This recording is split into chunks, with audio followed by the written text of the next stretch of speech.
harka kennuu hin qabu namni keenya. Hojjetee buluun of jijjiiruun odoo danda'amu seeftii koornarii filatee iddoo sana taa'ee umurii isaa gubuun isuma kana ijoollee isaatti dabarsuun kun waan guddaa waan fafa waan fokkisaadha. Maaliif fokkisaadha jettee waan jettanii salarii argata guddaas haa ta'u xiqqaas haa ta'u ani salarii xiqqaas nyaadhee argeera salarii guddaas nyaadhee argeera tarii lakkoofsa sana maqaa waamuutu hin barbaachisu malee internaashinaal NGO keessatti salarii nuti argannu guddaadha akka biyya kanaatti akka biyya alaatti baay'ee xiqqaadha garuu akka biyya kanaatti oolan salarii nuti argannu guddaadha garuu guyyaa tokko itti gammadee hin beeku maaliif ji'atti yoo dhufe salariin keessan guddaa yoo ta'e fedhiin keessanis guddaa ta'a fedhiin keessan guddaa yoo ta'e salarii xiqqoos nyaattanii salarii isa guddaas nyaattanii garaagarummaan jiru jireenya fooyya'aa jiraachuu fi jireenya rakkina makate jiraachuu irraan hafe garaagarummaan qabu. Yoo ilaalu kana especially fakkeenya guddaa ta'e waan yaaduu fi sirriitti odoo hubattanii natti tola. Gaaf tokko taa'anii miindaan argadhu baasiin baasu qusannaan qusadhu kalkuleet godhe. Isa booda gatiin konkolaataa bituun gatiin ittiin mana bitadhu waan biraa miti viijiniin yeroo sana manaa fi konkolaataadha. Isaan kana bituu fi seevingii koo gaafa kalkuleet godhu waggaa 46 na fudhate. Kun lamaan jechuudha. Isa iyyuu mana gaarii miti. Mana masa akka biyya keenyaa. Isa dhoqqeedhaan ijaaramu jechuudha.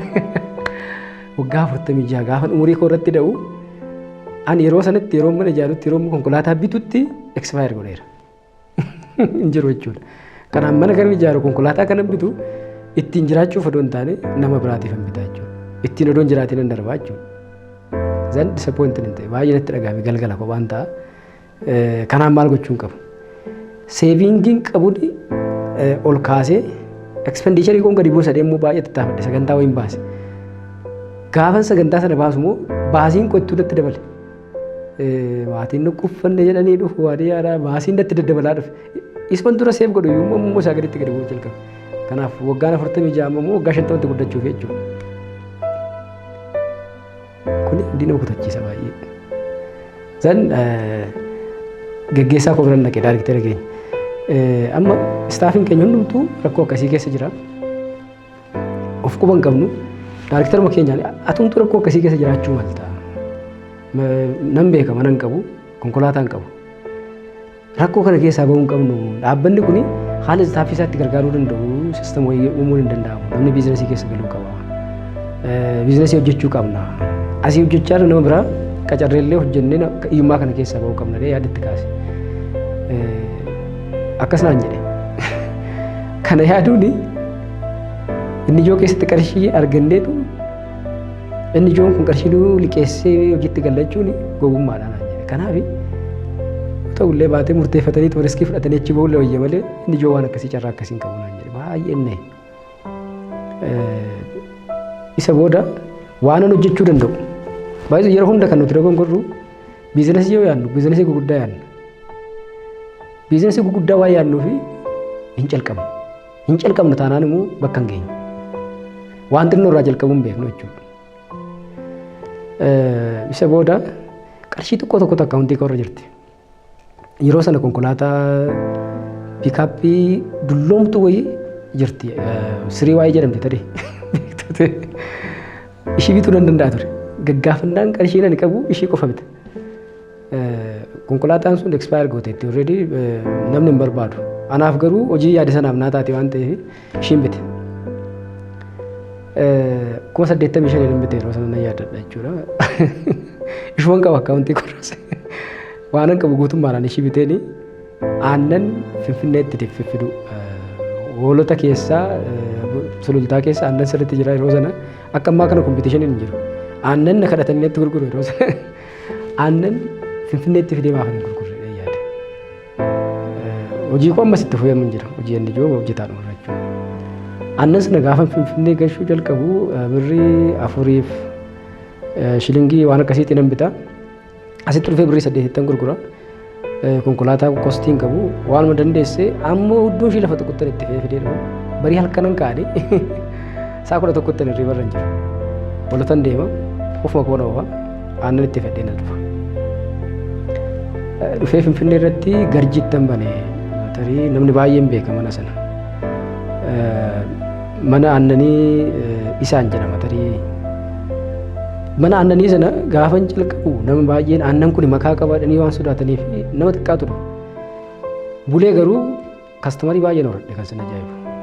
Naannoo Garjii kondominiyeemiin sana sanshaayinii irra kan jiru guutummaan isaa gara kootti dacha'e jechuudha. Ji'a sadii hojjedheeni qarshii amma tokko qabadhe lakka hojjetanii daldalanii waa qarshii argachuun hin danda'amu as jiru keessa galee jechuudha. Amma kana yaaduun kee sirrii miti hin maraatte namootiin aan jedhanii hin maraattan jechuun hin jalqabe jechuudha. Afaan guutee dubbachuun hin jalqabe. Biiroo irratti biizinesii hojjechuu qabdu jechuun jalqabe. Advokeesii hin jirre tokkoon jalqabe jechuudha. Biiroo keessatti mobilaayizeeshinii hin jalqabe. Waan ofii haa ta'u waan jiru waan uummata keenya keessa jiru hojjechuu qabna jechuudha. Aannan sana gara ji'a ja'a hojjedhee profiitiin achirraa argadhee gara kolleejjii sanaatti na ceesise jechuudha. Qarshiin kolleejjii sana ittiin banu nama tokkoon gaafanne riyaa koo tokko jira Katamaa jedhama. Waan akkasii yaadeeraa jennaanii baay'ee na jajjabeesse. Itti fufi maneeja akkatti gootu beeka. Yoo rakkattee moo qarshiin isheen qatte moo boodarra sin gargaara naan jedhee isa qofatu amlee naa laate. Kaan salarii keenya hadhuuti miindaa keenya hadhuu jiraadhu. Dhaabbanni akka carraa ta'e konkolaataawwan barbaade qabadheen ba'a baadiyyaan hin deema maatii koo bira qabadheen deema. Jireenya fooyyee baay'ee fooyya'aa waan hin jiraadhu itti fakkaata. Kanaaf namni bayi biizinasiitti gadi naan jedhu namni tokko hin jirre. Nama kana qofa sin jajjabeessa kan naan jedhe jechuudha. Namni inni kaan garuu hin maraattee naan jedhan keessa darbanii kun hin maraate malee nagaa miti naan jedhan. So maal isin jechuu barbaadeen salarii yookaan mindaa fooyyee qabdu kan inni ijoo sanarra wanni fokkisaan immoo yeroo ammaa kana nama dhuunfaa bira waajjira mootummaa keessa mindaa xiqqoodhaan tiraanspoortii lafa fagoorra namootiin deddeebi'anii umurii isaanii fixanii booda xurataa maal jedhama isa bahu kuni kana goone taanaan kuni jireenya ofiitti taphachuudha. Badiidha. Salariidhaan namni fooyya'uu hin danda'u. Hojjennee rakkannee kufnee ka'uu qabna. Gaafani kolleejjii sana banuu mana aannanii sana nama biraatti hin dabarse. Obboleettii kootiin dabarsee kenne. Manni aannanii sun jechuudha guddatee suppermaarkeetii ta'ee maal ta'ee sadarkaa guddaa irra ga'ee ture. Kanaaf waan xiqqaan hin jiru. Kana namni godhuu dadhabu immoo jira natti fakkaatu. Anillee yeroo sana qarshii waan xiqqootu harka jiraan konkolaataatti biteetti hin jalqabe. Konkolaataa kontiraata fudhatanii aannan uummanni Oromoo qabu baadiyyaa keessaa fidanii Finfinneetti gurguruun hojii baay'ee salphaadha. Garuu namni riskii kana fudhatu hin jiru. Hojii odoon gadhiisin hojjechuun danda'amaa jechuudha. Ani aannan biratti fiildiin deema. Asii Wallaggan deema. Lubbaa Booran deema, Harargeen deema, yeroon baadiyyaa deema. Yeroo hunda business oriented traveler. Dhadhaa fideen dhufa, aannan fideen dhufa, damma fideen dhufa, hanqaaquu nan fida. Gara dhuma kanaatti immoo lukkuun itti dabaluu jalqabe. Lukkuun lafa fagoo irra yeroo deemtanii gatiin lukkuu tokko baay'ee almost waan sirriitti gadi bu'aa jechuu hin dandeessu. Achi lukkuun fidaa asitti nan galchiisa paak godheen firiijii keessa naqee gurguraa ture. Kana gochuun uummata keenyaaf salphaadha. Eenyumaaf illee kun ulfaataa natti hin fakkaatu. Lukkuu 10 bitee qalee garaacha keessaa baasee firiijii keessa kaa'ee gurguruun ulfaataa natti hin fakkaatu. Hamilee kana garuu hin qabnu namni baay'een. Kana cabsinee keessaa bahuu qabna. Kana yoo hin goone yoo ta'e jireenya achiin siqne keessa jiraachaa ijoollee keenyatti immoo gadadoo dabarsina. Keessumattuu uummata Oromootiif isa kan dhaamu isa kana. Sabni biraa kan ittiin nu caalanii sharfeen tuffatani, birrii tokkos hin tuffatani. Biizinasii hin tuffatani. Biizinasii xiqqoo irraa qabu. Kan keenya garuu biizinasii yoo jettanii kan calqaba isinitti kaasanii impoort ekspoortii isinitti kaasu. Kun immoo kufaatii guddaadha. ilaalcha fokkisaadha. Waan xinnoo irraa ka'ama. Waan guddaatti guddisnu. Nama baay'ees tajaajiluu dandeenya. Ofiis nama ta'uu ni danda'ama jechuudha. Kun immoo ulfaataa miti keessa waan darbe argeef. Kan koollee baay'ee miti. Ani inni ijoon amma haaraa banii kana keessatti paakeejii adda addaa qabu. Isa keessaa inni tokko leenjii laanna. Leenjii dargaggootaa laanna. Leenjii kana keessatti waan baay'ee itti gammadu keessaa dargaggeeyyii baay'ee jechuudha. Hojii dhabeeyyii baay'ee qarshii ittiin kenninu qarshii hin qabnu. Garuu leenjisnee hojiitti galchuu dandeenya. Namni kan hojiitti galuu danda'u qarshii qofaan miti. Ilaalchaan gala hojiitti. Daldaalatti kan galuu danda'u qarshiidhaan miti. Yoomillee jechuudha yoomillee qarshiidhaan namni biizinasiitti hin galu. Ilaalcha sammuutu biizinasiitti nama galcha. Kaayyoo qabantu biizinasiitti nama galcha. Leenjii yeroon ijoollee laadhu mootiveet goonee ijoollee kana jajjabeessinee riisorsii iddoodhaan fidan beektan. Hedduma seenan fidanii dhufu waan xiqqoo jalqabu guddatanii argitu. Yeroo tokko warri hundi waliin leenjii laannu nu biratti qacaramanii jechuudha. Miindaa nyaatu ijoollee leenjisu. Ijoolleen isaan leenjisan miliyoonera ta'aniitu warri leenji'e suni jireenya fooyya'aa waan fooyyee qabatanii jiraatu. Inni leenjise garuu jireenya isaanii gadi jiraata. Yeroo tokko fakkeenya ta'uu hin dandeenya. Inni leenjisna garuu isa leenjisne sana hin jiraannu. Istaafii wajjin kana wal lolu isa kana. Miindaa asii argattan kanaan qofa deemtoo ta'e hin leenjisinaa. Hin daldalta yoo ta'e daldalaa namaan hin jedhina. Hin jiraatta yoo ta'e namatti hin agarsiisina. Hin deemta karaa ofii keessan irra hin deemne namatti agarsiisuun sirrii miti. Yoo irra deemte ta'e kutannoo irra deemuuf kutannoo qabaatte ta'e namatti agarsiisa rakkoo hin qabu. Bool'as haa ta'u, tabbas haa ta'u. Ofii irra deemuuf kutannoo qabaatte namaan deemi yoo jettee rakkoo hin qabu. Namni si ilaalee deema. Kanaaf tokko warra leenjisaniif illee isa kana laamuun barbaada. Istaafii manni ijoo keessa taa'anii mootummaa keessa taa'uu leenjii adda addaa laatu waan baay'ee jenna garuu jireenya sana hin jiraatan. Jiraannee itti agarsiisuun dirqama ta'a. Daldali yoo jenneen daldallee itti agarsiisuu qabna. Ani yeroon aannan magaala keessa deemee tuuttaa fudhee baadiyyaa keessa deemee aannan safaree namarraa fuudhu tarii salariin koo yeroo sana guddaa ture. Namni sassattuu naan jechuu danda'a tariin beeku. Aadaan nama keenya akkasii waan ta'eef waan sassatuun malee maal taa'ee nyaatu maaltu rakkisee namnaan jiru baay'eetu jira. Yeroo akkasumatti wantichi waggaa 46 fudhata konkolaataa dadhabduu wayii bitachuudhaaf mana ijaarrachuudhaaf. Kana jechuun immoo hin jiraadhu jechuudha. Doon jiraatiin lafa kanarraa darbaa jechuudha. So komitmentii barbaada, kutannoo barbaada. Lammatamuun uummanni keenya rakkoon nuti guddaa qabnu waan arganneetti gammanna. Waan arganneetu nu gahee jenneetti dhiifa.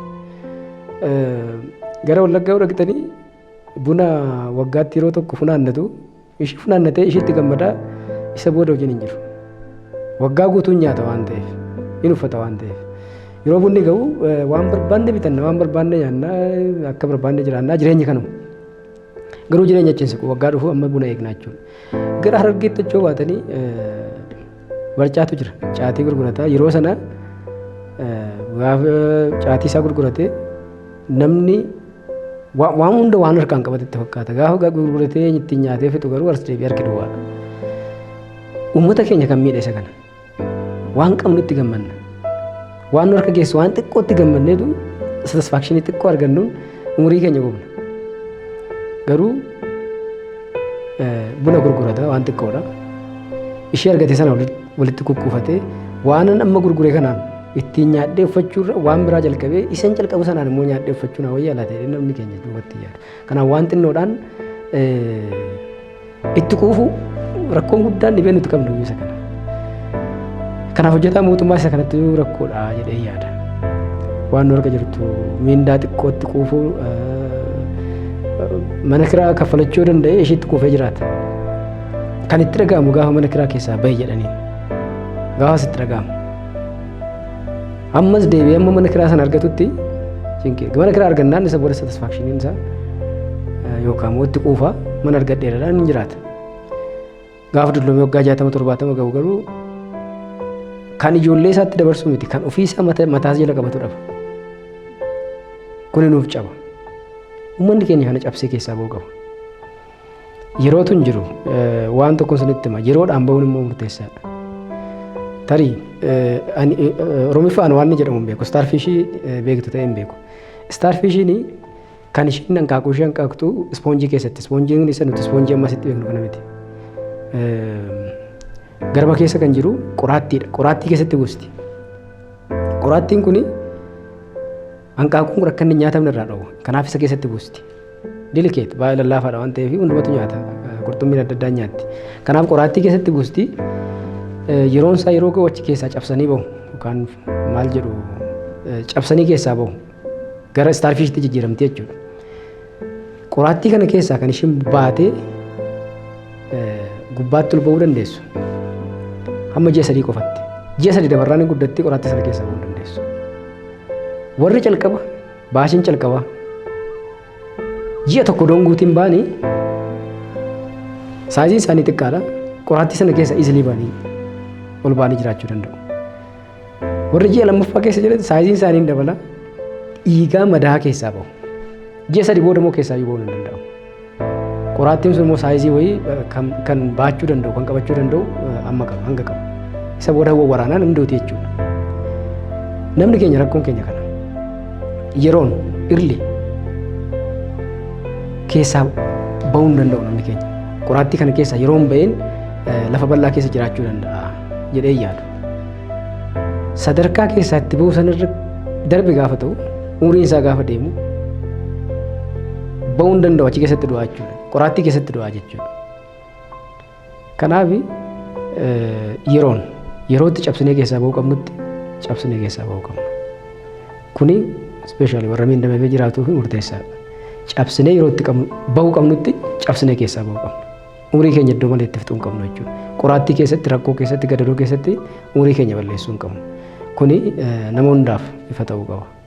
Kanaaf waan argannetti quufuu hin qabnu jechuun barbaade.